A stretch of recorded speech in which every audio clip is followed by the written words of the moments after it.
Bakit po hinati yun, Nay? Mahal yung gamot na yan.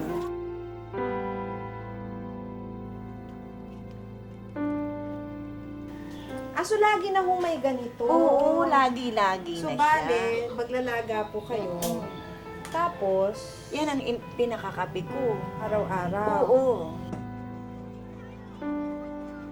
Salamat nga ako sa Panginoon, hindi nga ako iniwanan ng iba.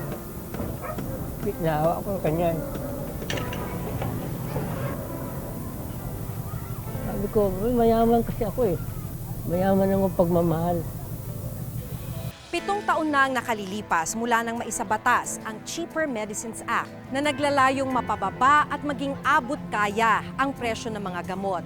Pero hanggang ngayon, may mga kababayan pa rin tayong kung hindi kulang ay hindi naman makabili ng mga gamot na lulunas sana sa kanilang mga karamdaman.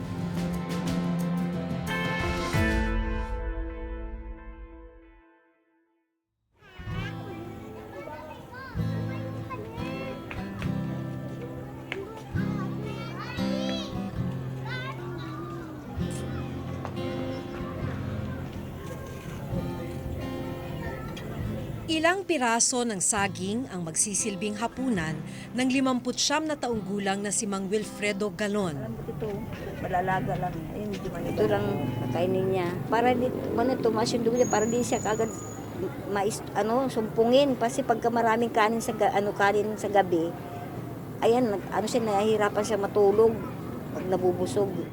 2010 nang ma-stroke siya kaya hindi na niya maikilos ang kaliwang bahagi ng kanyang katawan. Matapos kumain ay inihanda na ni Aling Rebecca ang mga gamot ni Mang Wilfredo. Una niyang ininom ang gamot kontra seizure o kumbulsyon. Sunod ang gamot para naman sa diabetes. Ito na lang panghuling ininom niya ngayon, isang tableta. Isang beses lang ito, ay 2 beses ito sa isang araw dapat eh. Ngayon lang siya nakainom. Bukas po, may iinumin pa siya? Ay wala na. Eh, paano po yan?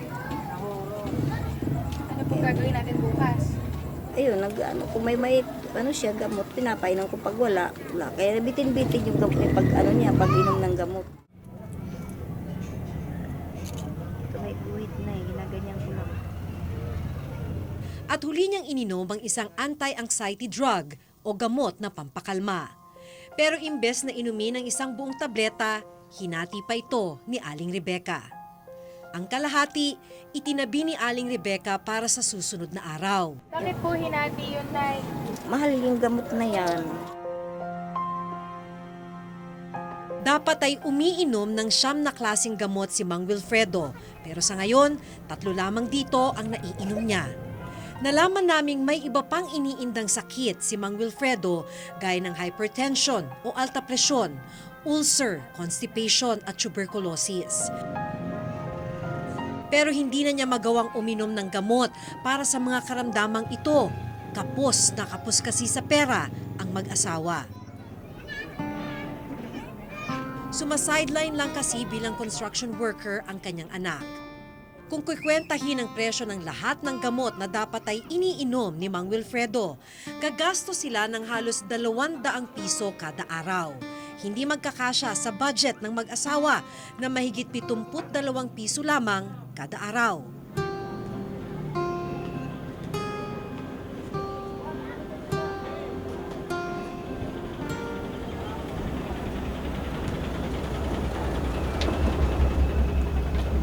Hindi na nakapaglalakad si Mang Wilfredo.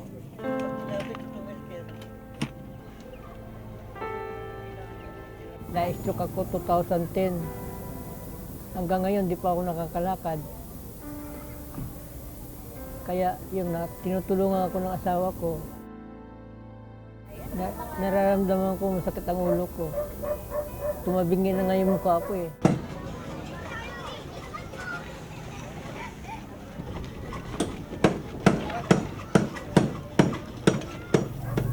Ngayon, nawala na. Hindi na kinahilot-hilot ko tuwing gabi.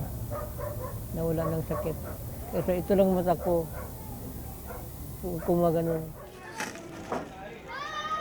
Yung paa ko di makakaunat. Gusto ko sana matitirapi eh. Wala nang tutulak sa akin asawa ko, malayo. Malayo eh.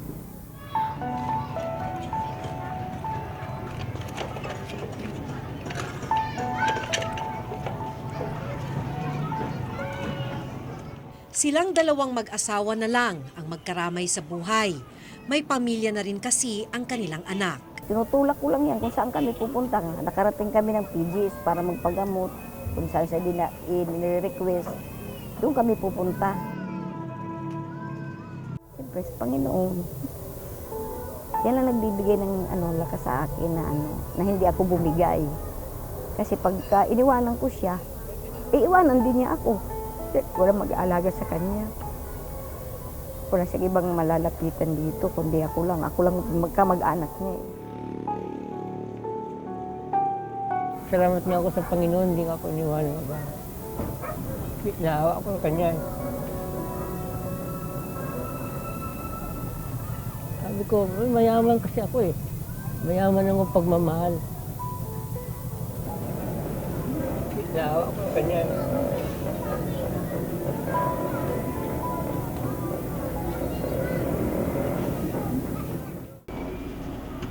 May 45, may PTB3. Ang gamot na dexamethasone na nireseta para mapalakas ang mga kalamnan o muscles ni Mang Wilfredo, mahigit 3 buwan na niyang hindi naiinom. Kaya paghihilot na lamang ang ginagawa ni Nanay Rebecca sa mga braso at binti ng asawa. Para sa ginagamit ko to sa pagmamasahe sa kanya, hilot-hilot. Para maginawahan siya, tsaka hindi ako nahihirapan dumulas ba. Hindi ako mahirapan maghilot. Kung tutuusin, ang mga gamot sa karamdamang tulad ng hypertension, diabetes, sakit sa puso, tuberculosis at iba pang karaniwang sakit ay dapat kayang bilhin ng mga mahihirap dahil sa Republic Act 9502 o Universally Accessible Cheaper and Quality Medicines Act o Cheaper Medicines Law. Layunin ng Cheaper Medicines Law na ipinatupad noon pang 2008 na ibaba at gawing abot kaya ang mga gamot. Pero sa listahang ibinigay ng DOH, 6 na gamot lang ang nabigyan ng maximum drug retail price. Ibig sabihin, hindi pwedeng lumagpas sa itinakdang presyo ng gobyerno ang pagbebenta ng mga ito. May 85 gamot naman na voluntaryong binabaan ng presyo ng ilang kumpanya. Kailangan bumaba ang lahat. Ang ibig sabihin, may quality yung gamot at saka mababa ang halaga. Nakakalungkot na kahit na nagkaroon ng batas na Cheaper Medicines Act, ay hindi pa rin abot kaya ng ating mga kababayan dahil 80% ng ating kababayan ay talagang mahirap. Simula nung Cheaper Medicines Act, the government had identified initially certain molecules, certain medicines that would be subject to price reduction. It was supposed to be reviewed after some time.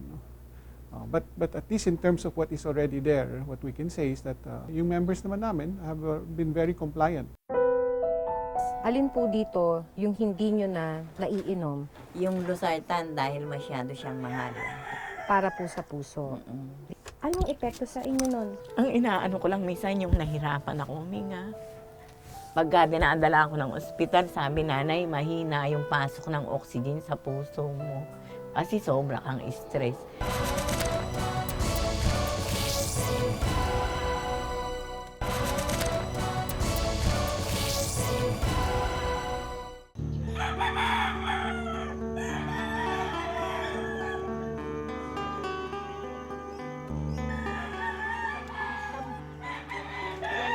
Yan na, kinuhaan ng panay. Sa mga halamang gamot gaya ng dahon ng guyabano at luya naman umaasa si Aling Dolores Talavera, may stage 3 colon cancer. Ate, pengi pang konting tubig, kulang pa ito.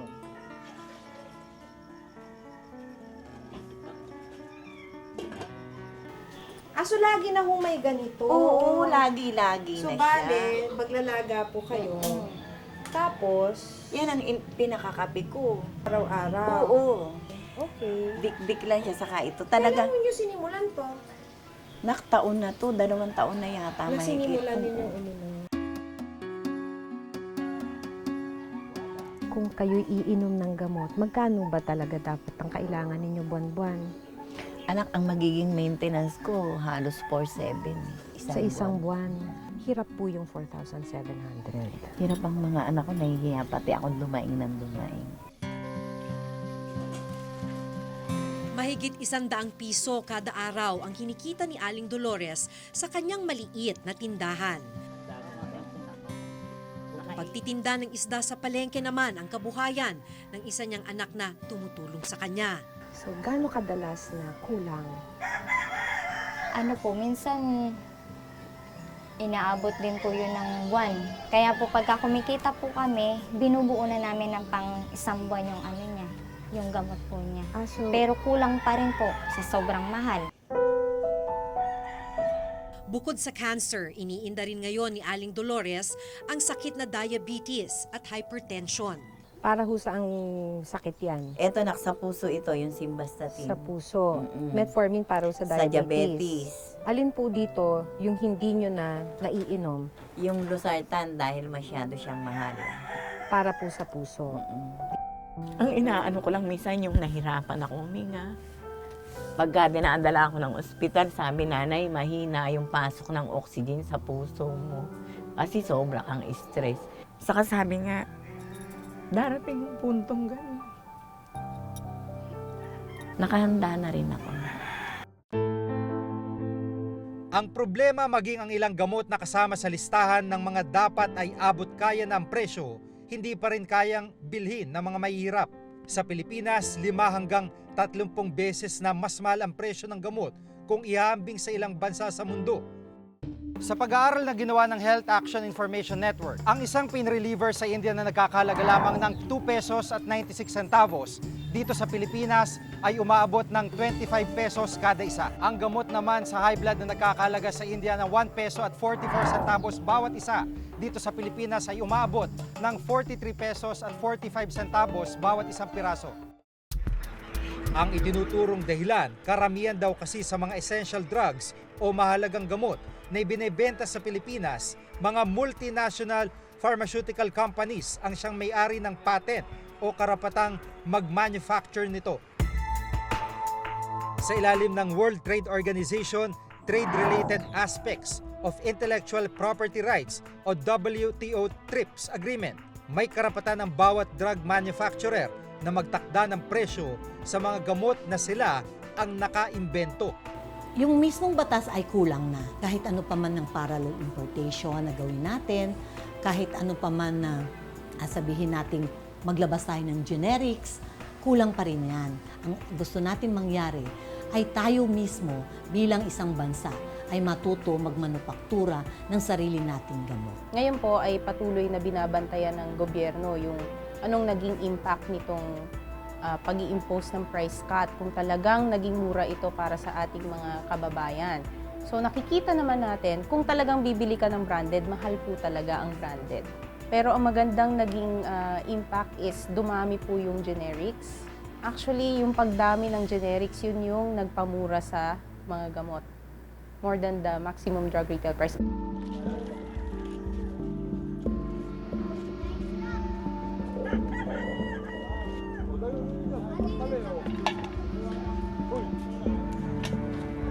Nitong Miyerkules, sinamahan namin sina Mang Wilfredo at Aling Rebecca na magpatingin sa isang neurologist.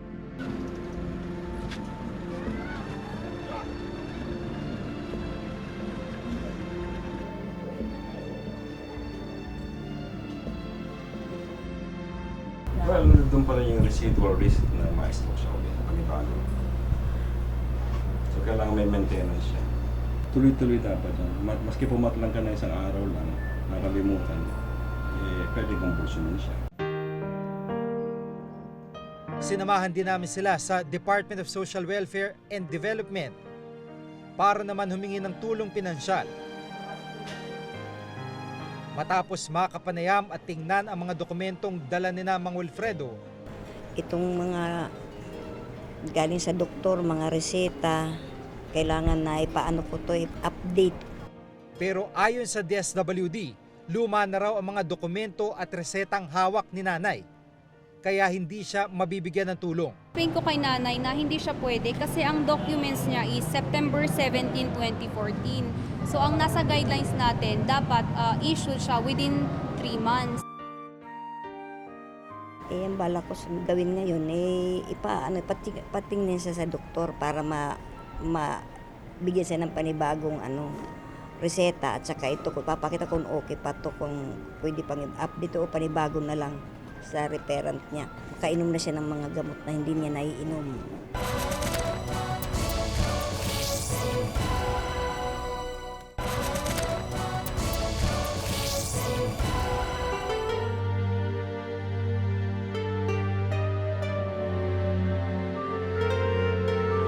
Ginawa ang Cheaper Medicines Law upang maging abot kaya ng lahat ang presyo ng gamot.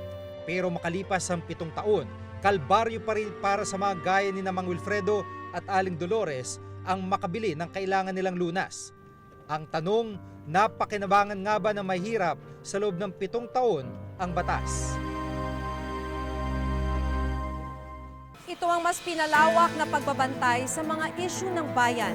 Ako po si Maki Pulido. Ako si Jig Manicad at ito nakatala sa aming Reporter's Notebook.